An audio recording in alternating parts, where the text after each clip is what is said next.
Ok, dân chuột kia video tí 3 ហើយយើងសិក្សាអំពី shape tool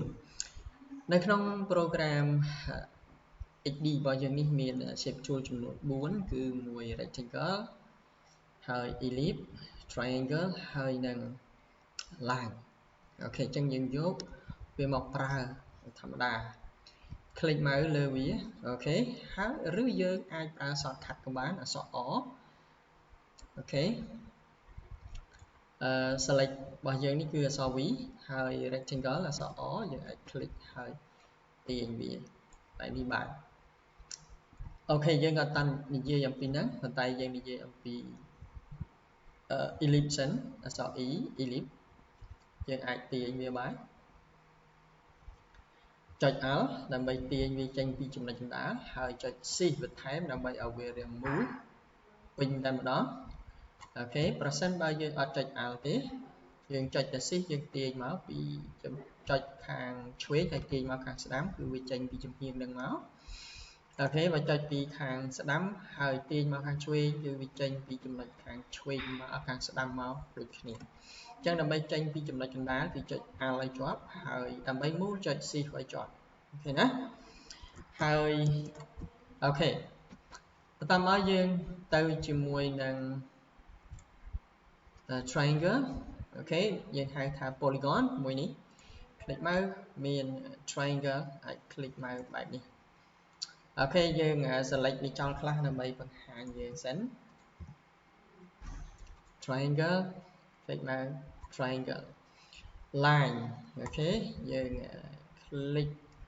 គូស line បែបនេះចុច shift ដើម្បីត្រង់អត់ចុច shift ទេអាច way បែបនេះក៏បានអូខេចុច 45 degree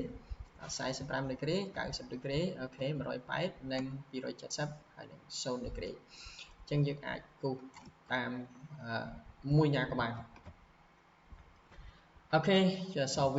គឺ selection ឥឡូវនេះយើងមកដល់យើងត្រូវការប្រើវាជាមួយនឹង line សិនអូខេយើង click លើ line យើងមើលមកខាងស្ដាំដៃទាក់ទងជាមួយនឹង data ដែលយើងត្រូវការកែខាងស្ដាំដៃនេះយើងមាន transform កន្លែងនេះគឺ transform យើងឃើញមាន W ហើយយើងឃើញមាន X មាន Y W គឺជាប្រវែងបន្តដែលយើងមានអាចច្រើនជាងនឹងឬអាចតិចជាងនឹង500អូខេខ្លីអាច1000 1 2 3អូខេអាច1000ទៀតទៅយើងឃើញវាវែងខ្លីបានហើយនេះជា position ដែលវានៅស្ថិតនៅកន្លែងណា x ស្មើនឹងប្រមាណ y ស្មើប្រមាណនៅកន្លែងនេះអូខេណាជា position x ជួ x y ជួឈរអូខេហើយយើងមើលទៅចំហៀងឆ្វេងមួយទៀតយើងឃើញមានពាក្យថា rotation នៅត្រង់ rotation យើងអាច rotate វាឧទាហរណ៍45 degree អូខេហើយប្រសិនបើយើងឲ្យដក45 degree សញ្ញាដកវានឹង rotate បែបនេះដូចគ្នាដែរណាអញ្ចឹងយើងអាច rotate វាបានទៅតាមអ្វីដែលយើងអាចធ្វើវាហើយចង់បានដើមវិញគឺ0 degree អូខេមកខាងក្រោមតកតងជាមួយនឹង flip អូខេ flip មាន flip អូខេដើម្បីបង្ហាញ flip យើងឃើញមាន triangle នេះអាច click flip អូខេ click បានទេ click flip បែបនេះបានអូខេមូលហេតុនេះវាស្មើគ្នាអញ្ចឹងយើង click flip អត់កើតអូខេបន្តមកយើងឃើញមាន tool មួយទៀតគឺជា tool ដែលយើងទាញវាសម្រាប់container អូខេសម្រាប់ container ទេ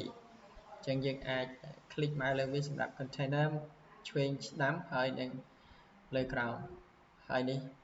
តកតងជាមួយនឹងទាំងសងខាងអូខេប្រើ scroll ទាំងសងខាង fix position when scrolling យើងអាច fix position បានបង្ហាញបន្តិចអូខេអាច fix position click មកមួយសិនទាញ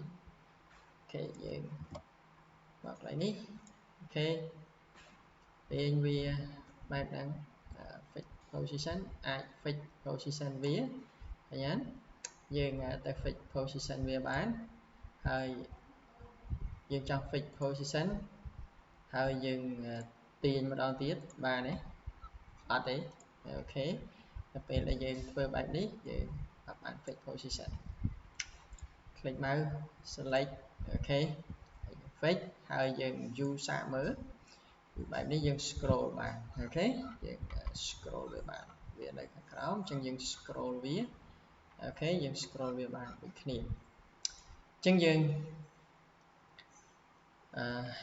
ត្រឡប់មកវិញយើងត្រូវការវាដល់វិញអូខេ select យើងម្ដងទៀតទាក់ទងជាមួយនឹង line នៅដែរដក fix ចោលអូខេហើយយើងមកខាងក្រោមមាន layout ទាក់ទងជាមួយនឹង responsive resize auto អត់ចំណុច normal ទេយើងបើកហើយមកខាងក្រោមនេះ appearance របស់យើងមាន line របស់យើងអាចឲ្យវាស្ដើងទាក់ទងនឹង opacity អត់ឃើញតែម្ដងហើយឃើញ opacity ហើយ blend mode នេះគឺទាក់ទងទៅនឹងពណ៌ដែលយើងដាក់ត្រួតលើគ្នាមាន layer ត្រួតលើគ្នាយើងអាចប្រើ blend mode ដើម្បីមើល overlay ខាងក្រោមអូខេយើងអាចមើលរូបខាងក្រោមហើយហ្នឹងយើងប្រើ blend mode ចឹងនៅក្នុង blend mode យើងអាចជ្រើសរើសមាន darken មាន multiply មាន color burn មាន light den screen color dot មាន overlay មាន soft light hard light ហ្នឹងគឺយើងអាចប្រើវាបានអូខេមកខាងក្រោមយើងឃើញមាន border ទាក់ទងជាមួយនឹង border នេះ line គឺជា border ចឹងយើងអាចដោះវាចេញជើងអត់មាន border ឃើញទេអូខេយើងអាច click មកចេញដើម្បីបង្ហាញវា size មកខាងក្រោមនេះអាចទំហំ20អីចឹងទៅយើងឃើញ size ធំអូខេណាអូខេយើងអាច dash line 15អីចឹងទៅយើងឃើញ dash line របស់យើងអាច20អីចឹងទៅក៏បានដែរយើងឃើញមាន dash line យើងឲ្យ show មកវិញវា solid line វិញអូខេ line របស់យើងឃើញមាននៅខាងក្រោមនេះជាប្រភេទ line ដែលយើងមានពាក្យថា bar shape អានេះគឺ round shape ហើយនឹង projecting shape អូខេ bar shape របស់យើងគឺ shape របស់វាស្មើនឹងចំណុច point របស់យើងប្រសិនបើយើងប្រើ round shape វានឹង round បែបនេះយើងព្រីកធំតិចដើម្បីយើងឃើញ okay round នេះជាចំណុចដែលយើង point របស់យើងអូខេហើយមួយទៀតតកតងជាមួយនឹង projecting cap យើង click មកនេះអញ្ចឹងវា loop វែងជាងអូខេយើង click bar cap click មកគឺស្មើនឹង point ដែលយើងត្រូវបានអូខេមកខាងក្រោមតកតងនឹង effect អូខេយើងឃើញមាន effect ហើយយើងមាន drop shadow អាច click មក drop shadow ដើម្បីបង្ហាញយើងមាន drop shadow មួយ click មកលើវាដើម្បីយកពណ៌នេះឲ្យឃើញតិចអូខេចឹង select យើងមាន drop shadow នៅខាងលើអាចយក5អាចយក10អីចឹងទៅក៏បានដែរអូខេយើងឃើញហើយ x ស្មើនឹង5ដែរទៅយើងនឹងឃើញវាមាន drop shadow នេះតទៅនឹង background color អូខេ background blur ចឹងក្រោយយើងនឹងប្រើ background blur អូខេនេះយើងមាន drop shadow អាច click បិទវាចោលដើម្បីអត់មានធម្មតាតែសម្រាប់ line នេះយើងបង្ហាញហើយឥឡូវយើងមកមើល rectangle ម្ដងសម្រាប់ rectangle យើងឃើញមាន point យើងឃើញមាន curve point តំណែងដែលយើងអាច click លើវាដើម្បីទាញអស់បែបនេះក៏បានអូខេហើយទាញវាត្រឡប់ទៅវិញក៏បានហើយយើងអាចទាញវាបានអូខេហើយនៅខាងស្ដាំដៃរបស់យើងក៏យើងអាចប្រើបានដូចគ្នាជាមួយនឹងកន្លែងអូខេវាខុសគ្នាដូចគ្នាទាំងអស់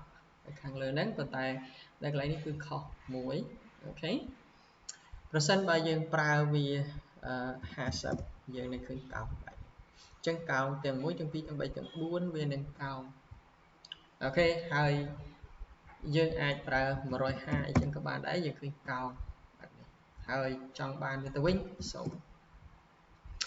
គេselect តែយើងមាន tool មួយខាងចិត្តនឹងអូខេយើងមាន tool different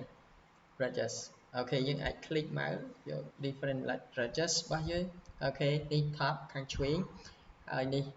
តើតើជាមួយនឹង top ខាងស្ដាំ top ឆ្វេង top ស្ដាំ bottom ឆ្វេង bottom ខាងស្ដាំអញ្ចឹង top ខាងឆ្វេងឧទាហរណ៍លោកគ្រូយក150ទេ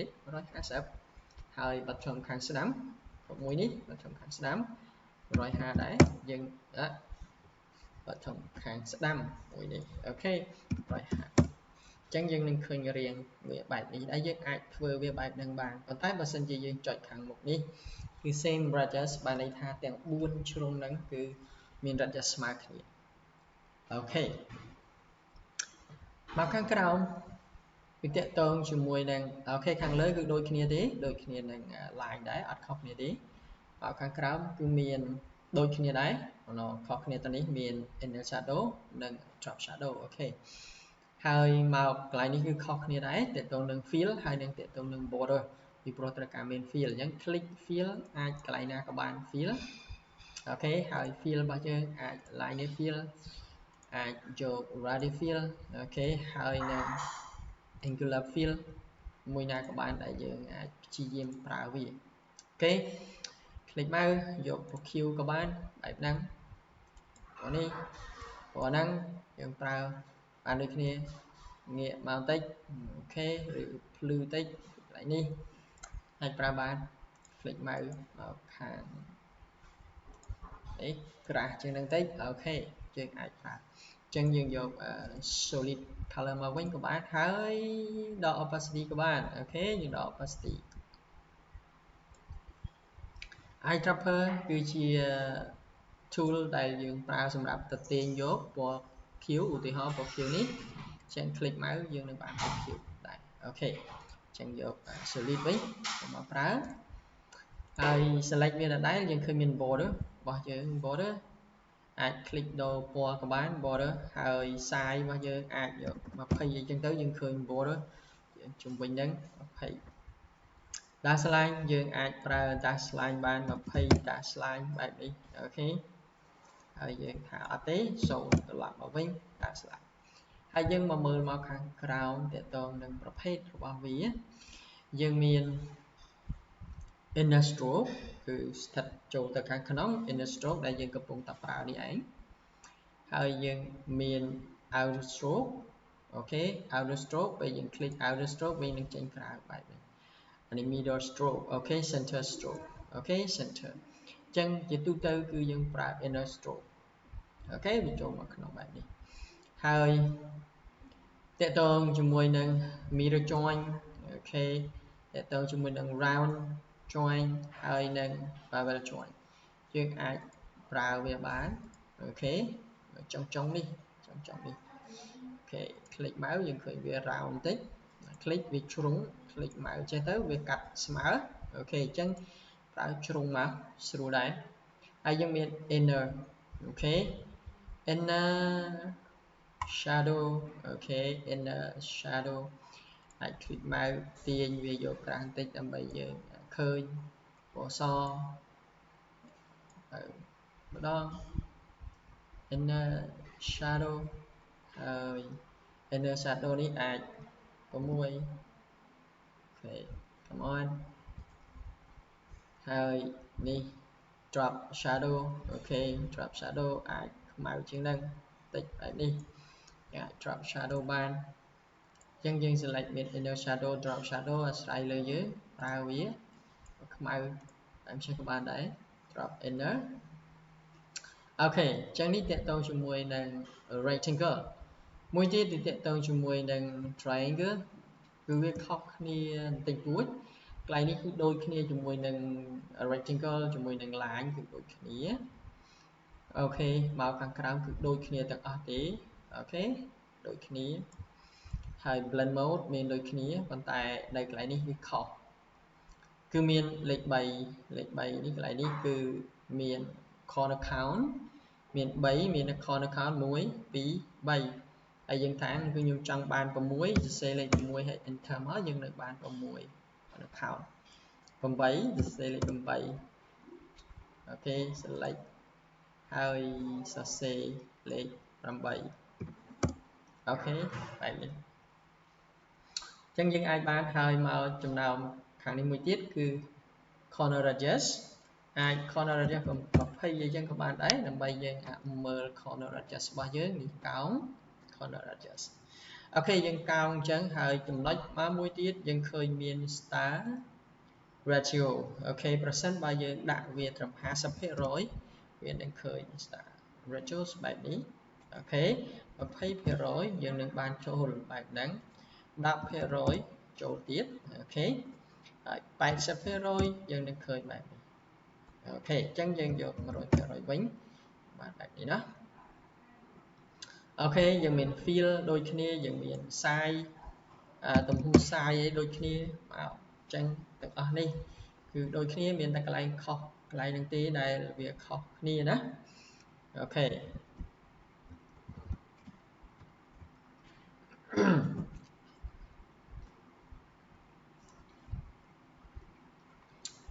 អូខេអញ្ចឹងយើងអាចប្រើវាបានអូខេចឹងនេះជាតកតងជាមួយនឹង save ហើយវាសំខាន់ដែល save យើងត្រូវការប្រើពីព្រោះត្រូវការធ្វើប៊ូតុងត្រូវការធ្វើ element ផ្សេងហ្នឹងគឺត្រូវការប្រើ save ជាចាំបាច់នៅក្នុងការ design website មួយនៅការ design app មួយយើងត្រូវការ save ចាំបាច់អូខេណាអញ្ចឹងសម្រាប់វីដេអូមួយនេះយើងបញ្ចប់ត្រឹមហ្នឹងហើយអូខេអរគុណ